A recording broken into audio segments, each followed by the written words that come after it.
नमस्कार, welcome to this channel. तो दोस्तों, जहां एक तरफ भारत अपने डिफेंस को मजबूत करने में इस समय काफी ज्यादा जोर दे रहा है, वहीं अब जापान भी डिफेंस के मामले में भारत की मदद करने के लिए तैयार हो गया है। क्योंकि जापान अभी जो टेक्नोलॉजी और डिफेंस के कंपोनेंट्स इंडिया को ट्रांसफर करने वाला है, वो इंडिया के लिए बहुत ही ज्यादा यूजफुल और इंपॉर्टेंट है। क्योंकि जापान जो टेक्नोलॉजी भारत को ट्रांसफर कर रहा है, ये टेक्नोलॉजी इस समय चीन, रूस और अमेरिका के पास भी नहीं है। और दूसरी बड़ी बात यह कि जापान अपने डिफेंस के टेक्नोलॉजी किसी भी देश के साथ शेयर नहीं करता, लेकिन वही जापान अब भारत को अपनी टेक्नोलॉजी देने के लिए तैयार हो चुका है, जो भारत के लिए बहुत बड़ी बात है। क्योंकि अभी एक रिपोर्ट आई है जिसमें लिखा गया है कि जापान भारत को वॉरशिप कम्युनिकेशन एंटीना के इक्विपमेंट और उसकी टेक्नोलॉजी ट्रांसफर करने के लिए रेडी हो चुका है। पूरी अपडेट्स क्या है इस वीडियो में विस्तार से जानते हैं, लेकिन आगे बढ़ने से पहले जापान जो भारत को अपनी टेक्नोलॉजी ट्रांसफर कर रहा है, जिसे जापान ने अभी तक किसी भी देश को शेयर नहीं किया था, उसके लिए इस वीडियो को लाइक करके हमें सब्सक्राइब जरूर करिए। क्योंकि ये आपके लिए 1 सेकंड का काम है, लेकिन इससे हमारी बहुत बड़ी मदद हो सकती है। तो दरअसल अभी भारत अपने डिफेंस को मजबूत करने के लिए बहुत ज्यादा ध्यान दे रहा है। अब ऐसा मैं इसलिए कह रहा हूं क्योंकि हाल ही में आपने देखा होगा कि भारत ने अभी अग्नि 5 मिसाइल को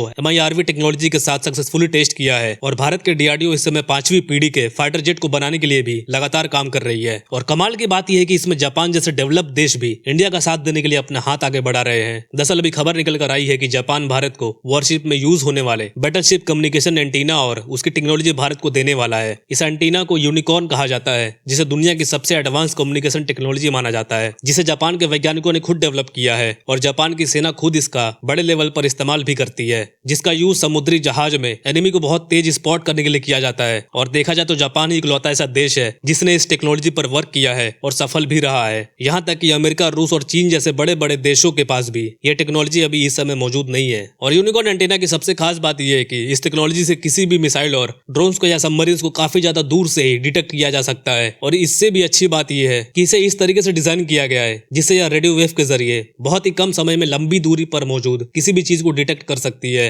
इसके अलावा इसकी खास बात यह है कि इस टेक्नोलॉजी के लिए सिंगल एंटीना का ही इस्तेमाल किया जाता है, जिससे इसका जो कम्युनिकेशन नेटवर्क होता है उसे किसी भी दूसरे कम्युनिकेशन द्वारा डिस्ट्रॉय नहीं किया जा सकता, जिससे हेडक्वार्टर में मिस इन्फॉर्मेशन पहुंचने के जो चांसेस होते हैं वो ना के बराबर हो जाते हैं। और इसके अलावा ये तो आप सब जानते ही होंगे कि जापान और फिलीपींस के रिलेशन काफी ज्यादा अच्छे हैं। और पिछले साल 2023 में जापान ने फिलीपींस को यह टेक्नोलॉजी ट्रांसफर किया था, लेकिन उसके बाद भारत दुनिया का अब दूसरा देश बनने जा रहा है जिसके पास जापान की ये एडवांस वेव कम्युनिकेशन की टेक्नोलॉजी होगी। और भारत के लिए भी इस समय अपने डिफेंस को मजबूत करना बहुत ही जरूरी हो गया है। क्योंकि एक तरफ जहां भारत और चीन के रिलेशंस में तनाव चल रहे हैं, वहीं दूसरी तरफ चीन मालदीव के साथ मिलकर वहां पर अपनी सेनाओं को और अपनी जासूसी जहाज को भेज रहा है। और हाल ही में आपने खबर भी सुना होगा कि मालदीव ने तुर्की से अटैक ड्रोन भी खरीदा था, जिसका यूज मालदीव भारत के खिलाफ भी कर सकता है। तो खैर, सबसे अच्छी बात यह है कि जापान भारत को यूनिकॉर्न एंटीना देने के साथ साथ उसकी टेक्नोलॉजी भी ट्रांसफर कर रहा है, जिससे आगे चलकर भारत में DRDO खुद इसको डेवलप करेगी। और वैसे भी पिछले कुछ सालों में भारत और जापान के बीच डिफेंस एक्सचेंज बहुत ही बड़ी संख्या में किया गया है, जिससे भारत और जापान दोनों देश अपनी डिफेंस को और भी ज्यादा सिक्योर करते जा रहे हैं। तो खैर, फिलहाल आज के लिए इतना ही। उम्मीद है कि ये वीडियो आपको पसंद आई होगी। तो जाने से पहले इस वीडियो को लाइक करके चैनल को भी सब्सक्राइब जरूर कर लीजिएगा। Thank you very much for listening. See you in the next video.